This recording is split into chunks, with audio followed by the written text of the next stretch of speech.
So, she's got imaginary typing, an attack buff, a crit rate crit damage buff, and an illegally strong multiplier on her ultimate that makes her look like a hunt character. Yeah, sounds just like her. YouTube frogs, welcome to a complete guide to the Foxian Beauty, Yukong, and Honkai Star Rail, covering the most essential information you'll need to make full use of this hunt character in disguise. We'll be covering her unique harmony traits, how to play her, how strong her Eidolons are, optimal light cones and relics, and team building synergies. If you're new here, welcome to my channel. I'm Xlice, like a slice of pizza. I enjoy making Hoyoverse game content from guides, big summon videos, gameplay challenges, artifact straw box reviews, and much more. If you enjoy this type of content, don't forget to subscribe to be notified for more. Let's begin.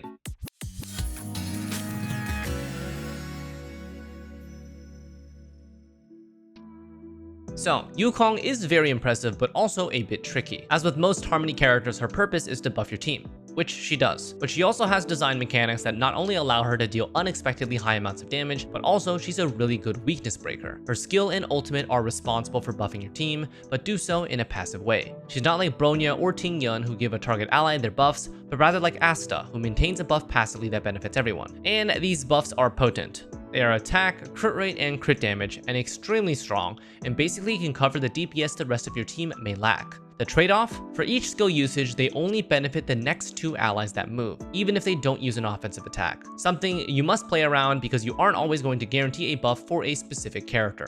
The plus side, Yukong herself basically gets her own buffs for free. Yes, with super high multipliers, sub DPS Yukong is exactly what she's made for. This is how she works. A core aspect of her buff design is that they are buffs that scale off of ally stats. This means that none of Yukong's own stats matter when it comes to her harmony traits. This is in contrast to Bronya and Ting Yun, like we mentioned, whose buffs scale off their own crit damage or attack, and similar to Asta, who provides flat buffs or buffs that scale off of your ally's stats. In combat, Yukong ideally cycles her buff stacks as often as possible and deals sub DPS with her ultimate. Before a fight begins, you can choose to use Yukong's technique to zip around the map very similarly to Yelan from Genshin Impact, and if she attacks an enemy while she is in this mode, she'll start with 2 stacks of her buff at the beginning of battle. In this form, you cannot swap to someone else to initiate combat, or else she does not get her 2 buff stacks. These buff stacks are called roaring bowstrings, and are usually generated by her skill. Activating her skill generates 2 stacks of these bowstrings, with a max of 2. While she has the stacks, all allies gain massively increased attack. A stack is lost only when another ally that's not herself ends their turn, regardless if they attacked or not. This means the next 2 allies after she uses this ability gain this attack buff, so this needs to be played around accordingly. Using ultimates does not count as a turn, so they can be used within the stack window to make use of the buff. Upon using her own ultimate and if bowstrings is active, first her bowstring buff gains a large crit rate and crit damage bonus for all allies, and then she deals massive single target imaginary damage to an enemy. Post ultimate, her bowstring buff retains the additional crit rate crit damage boost until it runs out of stacks. With 130 energy, her ultimate is expensive and usually takes between 3 to 5 turns to cycle. An energy regeneration rope is absolutely necessary to reduce this window to 3 to 4. Besides her 2 major buff abilities, Yukong still has 1 extra mechanic up her sleeve. Normally, a Harmony's basic attack is just a standard damage dealing ability. In fact, everyone's basic attack is just a standard damage dealing ability. Yukong's talent empowers her basic attack to not only increase its damage dealt, but also doubles its toughness reduction amount. Combined with her ultimate, a fast Yukong can shred imaginary weakness bars with relative ease. Trace-wise, Yukong's highest priority still lies with her skill and ultimate. The attack, crit rate, and crit damage bonuses all scale with level, which are the primary benefits from her kit. Talent and basic attack only deal increased damage with level, so for its utility, they are not needed. For this reason, I recommend skill equals ultimate greater than talent equals basic attack. As a sub DPS though, I find that leveling all of Yukong's abilities to be a decent investment, given that her damage is quite significant overall. For the rest of her traces, even her major ascension nodes are pretty standalone. A2 provides a one-time debuff resist every 2 turns, A4 provides an imaginary damage bonus boost for all allies, and A6 provides extra 4 energy every team cycle, assuming all her bowstring stacks are consumed between her turns. 6 energy if you have E6, and can loop 3 stacks every time. Her additional branch nodes are more offensively oriented, providing a large amount of imaginary damage bonus to improve her sub DPS. The rest of her kit will provide the attack and crit rate crit damage, so it makes sense that her trace nodes primarily provide imaginary damage. If you want to conserve resources, none of these additional nodes are technically necessary, as her buffing is unrelated to her stats. Eidolons. For Yukong, her Eidolons do provide some much needed quality of life, but in the grand scheme of things aren't super necessary for the vast majority of her gameplay. That being said, she is a 4-star and will be also granted for free in 1.2, so she'll be a little easier to achieve E6 over time. E1. As long as she's in the party, Yukong will grant 10% speed buff for 2 turns when you enter a battle. This is just a slight bonus to assist your team in setting up before the enemy gets a chance to react. E2. Her second most valuable early constellation, E2 grants her 5 flat energy when each of her allies reaches full energy. This can happen once per her own ultimate cast, and given that she's one of the most expensive at 130, you'll practically be able to achieve at least 5 to 10 free energy per rotation. This also has the added benefit of being easier to synergize right before crucial DPS ults, because your allies receiving their ult can push Yukong to get her own ult, which can be casted during her bowstrings buff to grant crit rate and crit damage right before your ally uses their DPS ult. E3, E5 are standard trace level increases. E4, extra damage for Yukong herself, most notable for that sweet nuke multiplier on her ultimate. E6, her most valuable constellation locked at E6. This allows her ultimate to grant 1 stack of her skills buff. The cap is still 2, so this does not benefit a skill into ult immediate combo. However, this does benefit starting a fight with Yukong's ult on turn 1. If every team member has her ultimate, Yukong can lead with her E6 ult to immediately grant everyone an attack,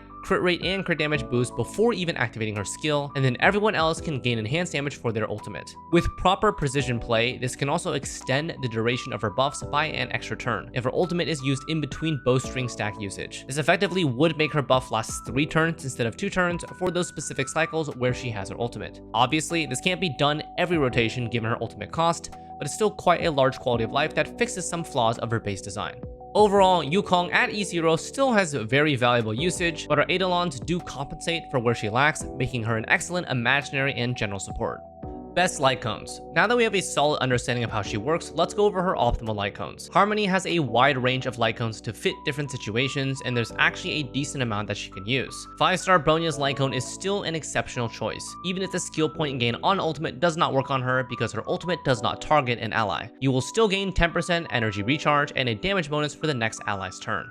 For the 4 stars, Yukong has quite a versatile selection depending on your team comp. If you're running Mono Imaginary with Luocha and Welt, consider 4-star Planetary Rendezvous for guaranteed imaginary damage bonus. For Ally Action Boost, consider Dance Dance Dance for post-ultimate advance forward. If you want a similar effect to Bronya's Light Cone, consider Yukong's Personal Light Cone Past and Future, granting damage boost to the next ally's turn. If you want a general buffing light cone, consider the Battle Pass's Carve the Moon for a random selection of DPS benefiting buffs. The only 4-star light cone I wouldn't recommend is Memories of the Past, which actually doesn't seem that bad for break effect Yukong, but for general support Yukong, which most of you will run, you will rarely gain value from the energy because she'll be spamming her skill most of the time, not attacking enemies for the energy. And if you don't have any of the 4 or 5-star light cones, 3 stars are always an option, of which I'd suggest Chorus and Mediation for the attack boost and initial speed. For me personally, I chose to run Past and Future because it is her signature design, and the other light cones are used on their respective Harmony characters. Overall, you can't really choose a bad light cone for her, so pick the one that suits your playstyle the best.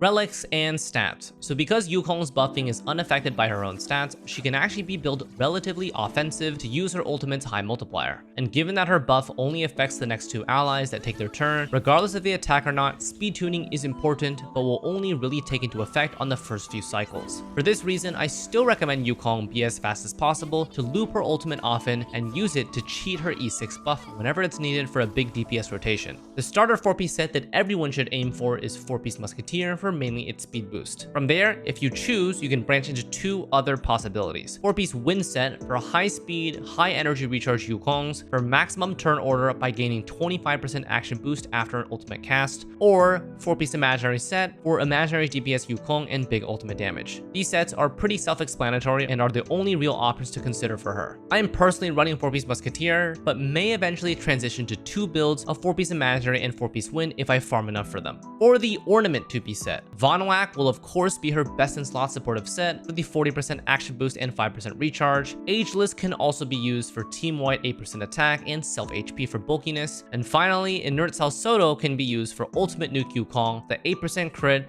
and 15% ultimate damage. My current build does use Inert Salsodo, but don't let this fool you. That's only because I don't have many ER ropes lying around and I have this 4-star. Ideally, my Yukong would be 2-piece Von Whack with a 5-star energy recharge rope. Main stats. So even though Yukong technically doesn't need anything besides speed and energy recharge to do her job, I would still say that she can use basically every offensive stat since her ultimate as a buff and nuke in one. Attack, Crit rate, crit damage, speed, energy recharge, and even HP defense and effect resistance are all quite valuable to give her damage, maintain her buff uptime, and improve her survivability. For builds, there really is only one, and that one build can be fine-tuned to suit your needs. This is the buff nuke Yukong, where she has crit rate, crit damage, body piece, speed boots, imaginary orb, and energy recharge rope. She has speed boots and energy recharge for maximum ultimate uptime and therefore max buff potential, crit rate, crit damage body to improve her ultimate's nuke. With proper substats, crit damage body can be used as her ultimate grants 25% plus crit rate at level 7 or higher, imaginary orb just to improve DPS, no other better option, energy recharge rope to ensure fastest ult looping, and you may notice that no attack main stat is needed. This is because her bowstring buff will provide a heavy amount and she'll always have it during her ultimate with E6. For substats, prioritize crit rate, crit damage, speed attack, HP def, effect resistance. Probably the most stat hungry of our 4 stars yet, and for that reason, the best Yukongs will hit hard, be fast, and won't die. Recommended Yukong stats. My current Yukong is only 70 out of 70, so I won't expect you to have higher than that. Ascending to 80 does give her more base stats and access to her A6 trace though, which is very valuable to further improve her energy gain. Like we discussed, she technically doesn't need anything besides speed and ERR, and those will be 132 plus with 5-star boots and 119% with a 5-star rope. After that, if you can achieve offensive stats, then aim for these thresholds. 2k plus attack, 50% plus crit rate, and 95% plus crit damage, all pre-buff.